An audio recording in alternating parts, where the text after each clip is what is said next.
Según esto, nos queda, vimos esto, a ver si estoy bien.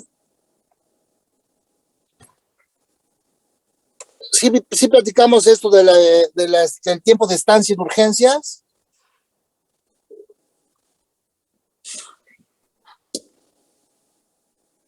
Creo que no, doctor. No, doctor. No. A ver, los factores desencadenantes, ahí sí. Sí, eso sí lo vimos. Sí, vimos. Entonces, el 60 o 70% a veces del éxito que tenemos en el tratamiento va a ser o va a depender de cuidar los Doctor, ya no vemos su desencadenantes. pantalla. Disculpe que lo interrumpa. Ah, caray. Está bien, está bien. Vamos a ver, se cortó. Ok.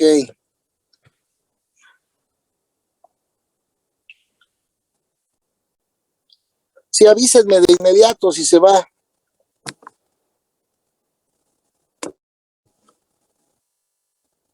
¿Ya?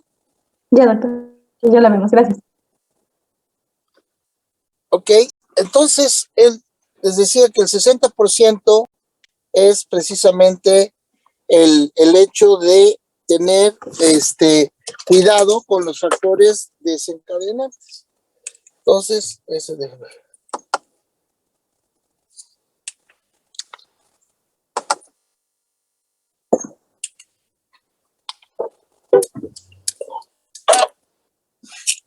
Bien, entonces el principal de todos los factores desencadenantes es el desvelo, pero muchos pacientes conjugan varios de estos factores y eso ocasiona que tengan crisis, la presencia de crisis.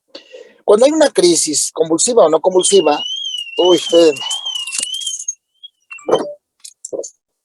entonces cuando hay una crisis convulsiva o no convulsiva, entonces tenemos de todos modos que observar el fenómeno con detalle. Tratar de no contener manualmente al paciente, o sea, no nos vamos a aventar encima de él para atraparlo y que no se sacuda, no, hay que dejarlo que libremente, pero sí que no se golpee. No vamos a meter ningún objeto en la boca, porque si metemos algo para que no se muerda, lo que vamos a ocasionar es exacerbar el reflejo nauseoso y entonces esto ocasionaría un incremento significativo en el riesgo de un incremento significativo en el riesgo de broncoaspiración o de tener lesiones dentarias, faringeas o velofaringeas. Ahora, el hecho de que no metamos nada en la boca puede ser que se muerda. La mordedura de lengua o de la boca en sí, los carrillos, no causa mayor problema. Porque, bueno, evidentemente no es bueno, pero eso cicatriza rápidamente. Es muy importante la situación de poner al paciente en decúbito lateral, estirar su cuellito y ponerlo en hiperextensión para que no tengamos ningún problema de broncoaspiración. Ahí colocamos el cuello y la boca en posición lateral, incluyendo el periodo de somnolencia después de la crisis, el posictal. Vamos a checar la presión cómo está, y ver que tenga buena frecuencia cardíaca también y sobre todo mantener la permeabilidad de la vía aérea. Y vamos a buscar, si tuviéramos la oportunidad de ver algún signo focal, una hemiparesia, una parálisis facial o algo que en algún momento pueda ocasionar las crisis.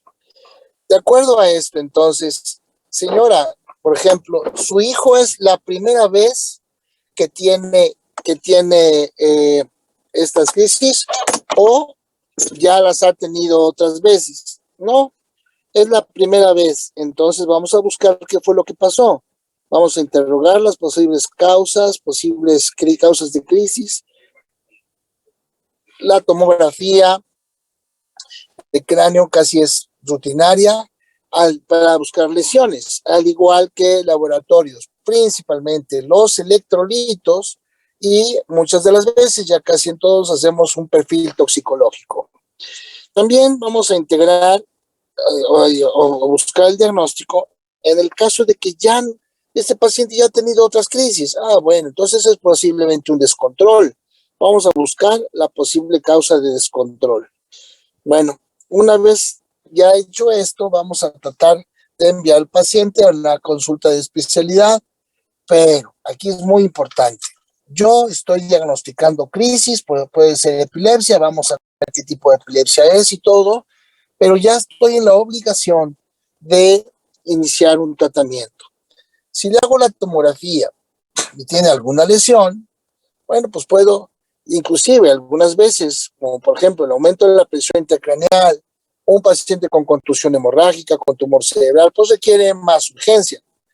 No tanta, bueno, más bien, no tanta la tendría, por ejemplo, un paciente con una agenesia del lóbulo temporal, como la imagen a la derecha superior, o disgenesia del lóbulo temporal de nacimiento, o un paciente con calcificaciones por cisticercos, ¿no? Que sería menos urgente que los otros pacientes, que tendrían que ir a urgencias de inmediato. Otras causas de crisis que no vamos a ver en tomografía, pero sí en los exámenes del laboratorio, sería la hiperglucemia, la hipoglucemia, la hiponatremia, o pacientes con preeclampsia, en el caso de embarazo, pueden tener crisis, claro. La terapia electroconvulsiva, que prácticamente no se usa, y la cisticercosis como causas más frecuentes.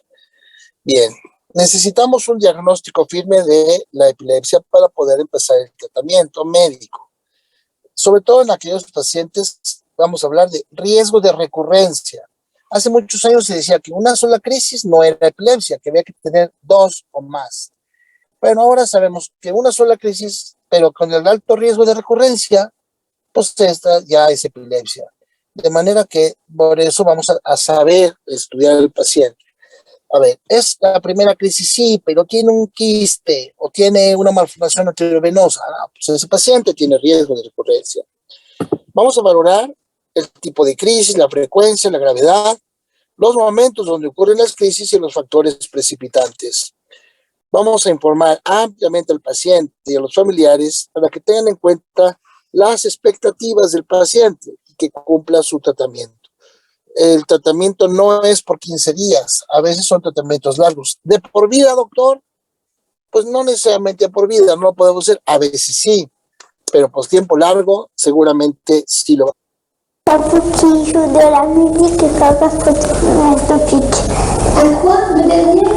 Un quoi? C'est quoi le dernier? Raconte.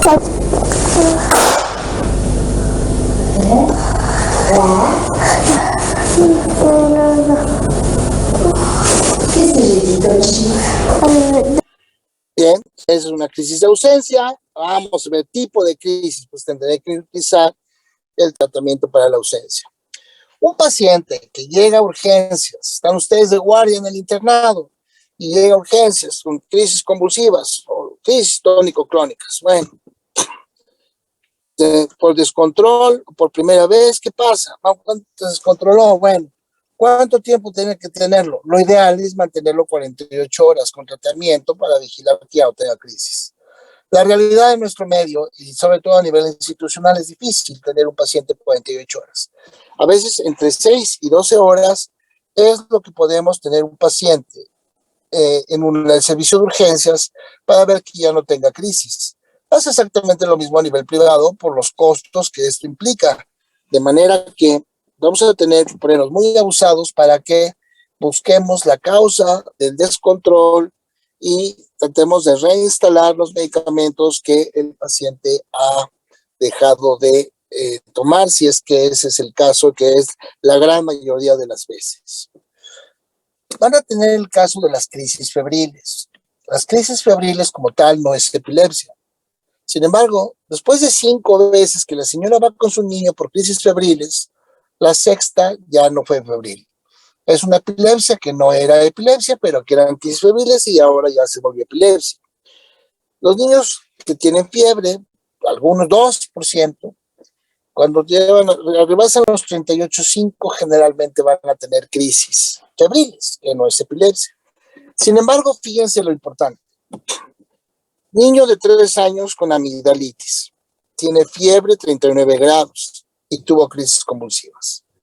Es la 5ª vez que le da esto.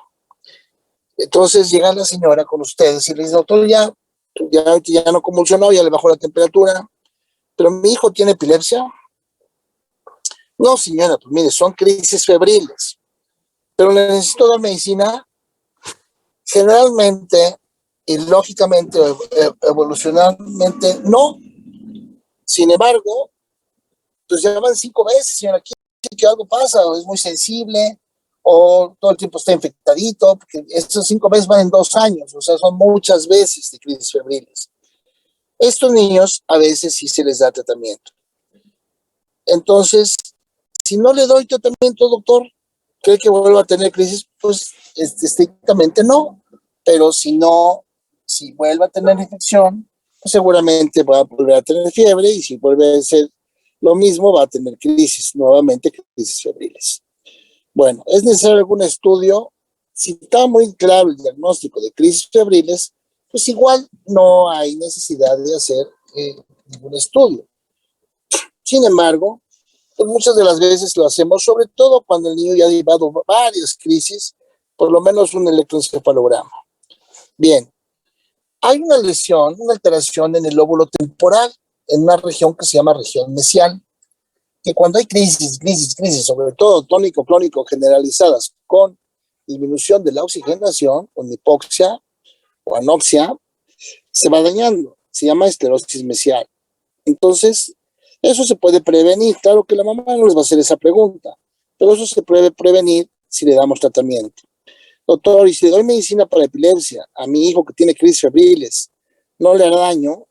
Generalmente no, sobre todo si manejamos la dosis adecuada y la dosis mínima necesaria.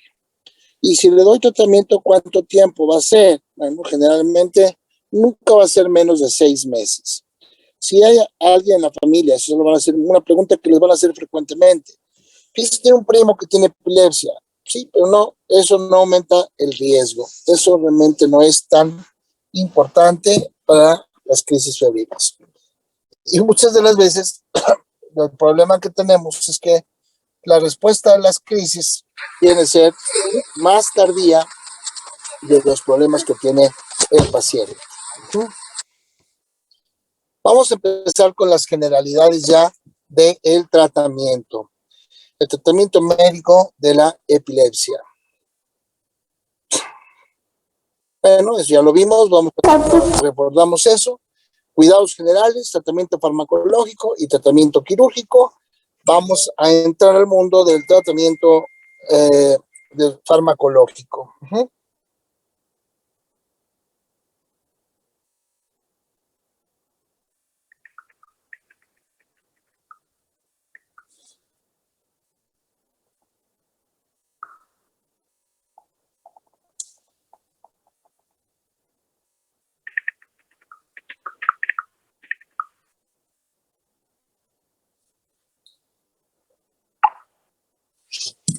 Tratamiento farmacológico, en el que vamos a ahondar en eso.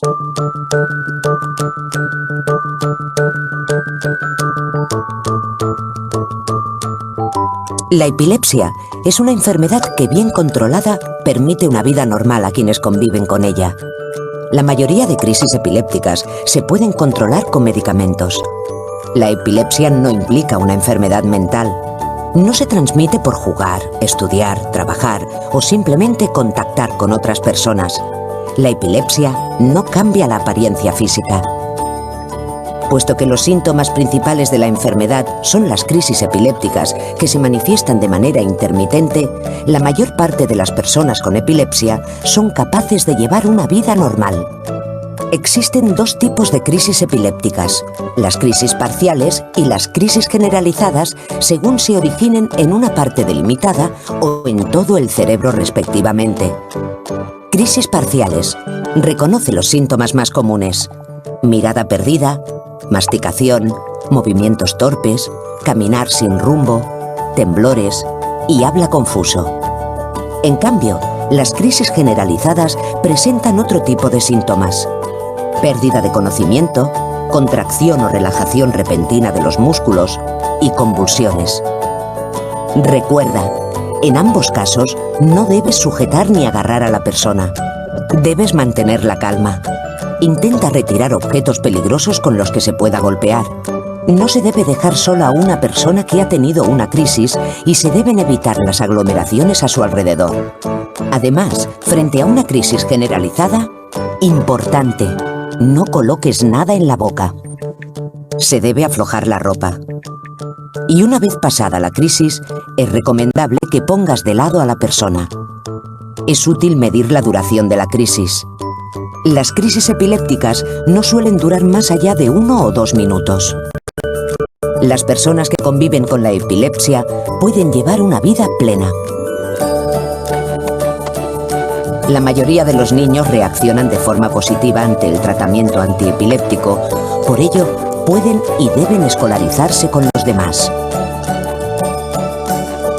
Conocer la epilepsia nos hace iguales.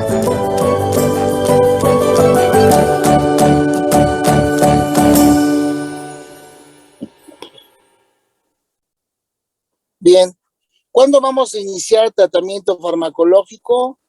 Cuando se han generado y establecido los mecanismos de descarga neuronal anormal que expliquen las manifestaciones epilépticas. Crisis estereotipadas, recurrentes, no provocadas, generalmente breves. Bien.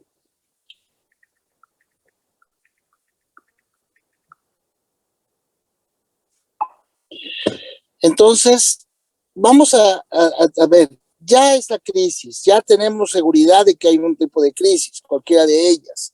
Es la primera vez, es la primera vez. ¿Cuándo doy tratamiento? Generalmente entre los 15 y 60 años de edad, o cuando tengo un electro anormal, cuando conozco la causa. Oye, tiene una malformación arteriovenosa, pero es la primera vez que tiene una crisis. Sí, pero tiene un alto riesgo de recurrencia porque tiene una malformación arteriovenosa. Cuando las crisis son tónico-crónico generalizadas, también. Oye, pues no, es la primera crisis, pero fíjate que maneja un autobús. No, pues hay que darle tratamiento a ese paciente. Y de la misma forma, sobre todo si no tiene ninguna otra patología que impida darle tratamiento, o incluso el embarazo. Dentro de las no dar tratamiento, pues generalmente cuando no tengo bien la causa, fue crisis parcial, pues no, está embarazada, tiene el primer trimestre de embarazo. Entonces, eso sería parte del problema. Mayor riesgo de tener crisis recurrentes, porque una cosa es primera crisis y otra es recurrencia. ¿Cuándo tienen mayor riesgo de recurrencia? La epilepsia conocida como sintomática. Crisis focales, electroencefalograma anormal, con grafoelementos epileptiformes como las polipuntas o punta onda lenta. Y si evidentemente tiene una exploración neurológica normal, tiene una hemiplegia o algo, pues también. Bien. Estabilizar la membrana neuronal, disminuir la producción de descargas anormales repetitivas y reducir la propagación de la descarga eléctrica. Vamos a actuar sobre, valga la redundancia, sobre la excitación neuronal o sobreexcitación neuronal. Es lo que tenemos que disminuir, esa sobreexcitación. Y lo vamos a poder lograr con 5 grupos de medicamentos. Es decir, va a haber 5 mecanismos. Vamos a hablar de mecanismos de los fármacos antiepilépticos, FAES. Primer mecanismo, inhiben los canales de sodio dependientes de voltaje.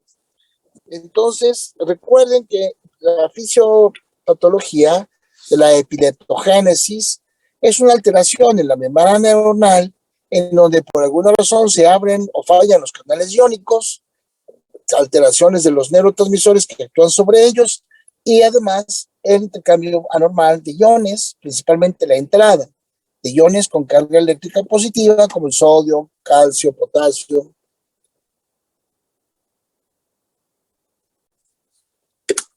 Que ocasionan las descargas anormales. Los que bloquean los canales del sodio, disminuyendo la descarga epiléptica, son todos los antiepilépticos menos los 3 que están ahí anotados.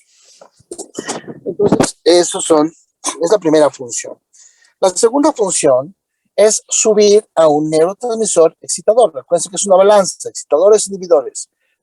Inhibidor. ¿Cuál es el inhibidor? El GABA, ácido gamma-aminobutírico.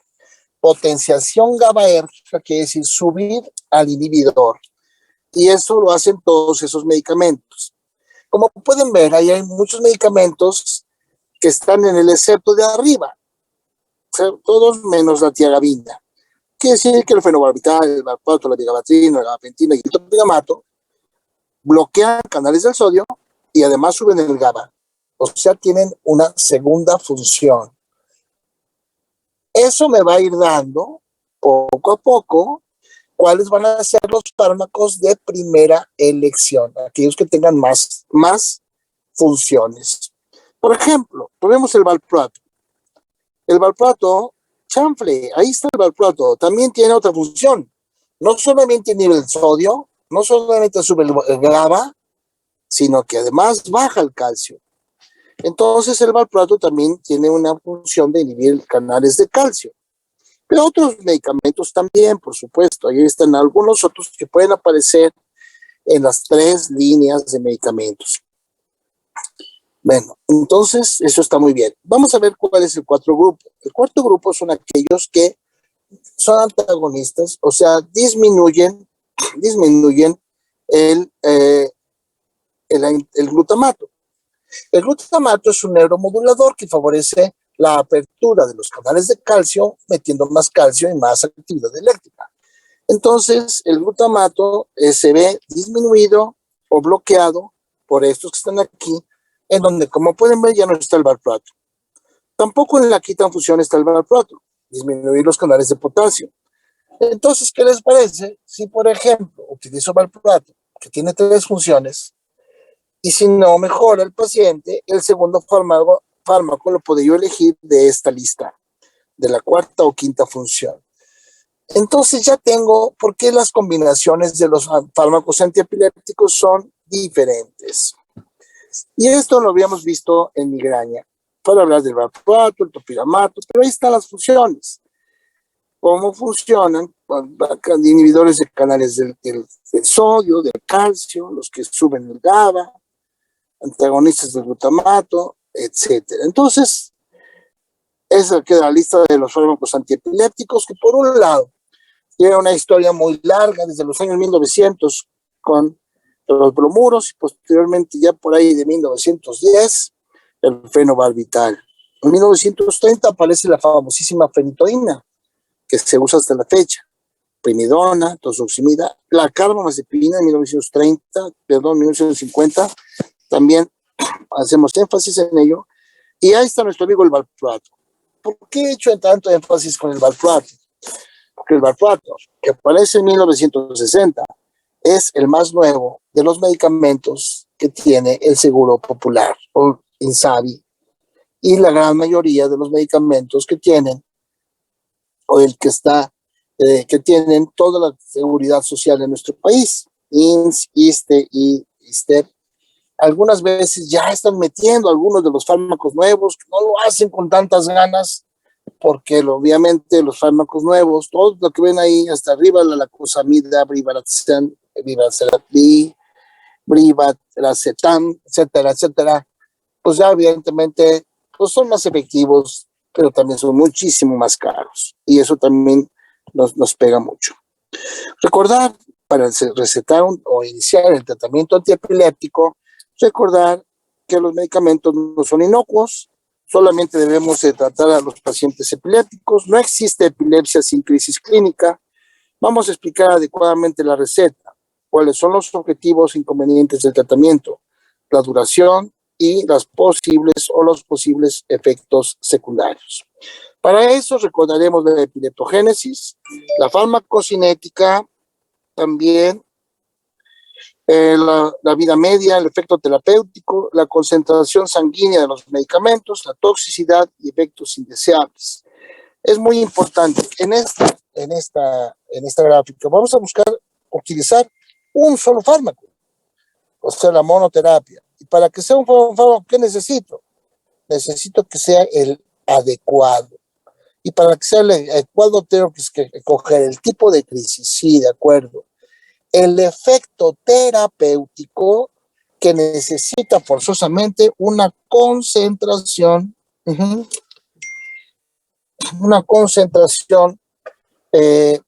adecuada sanguínea.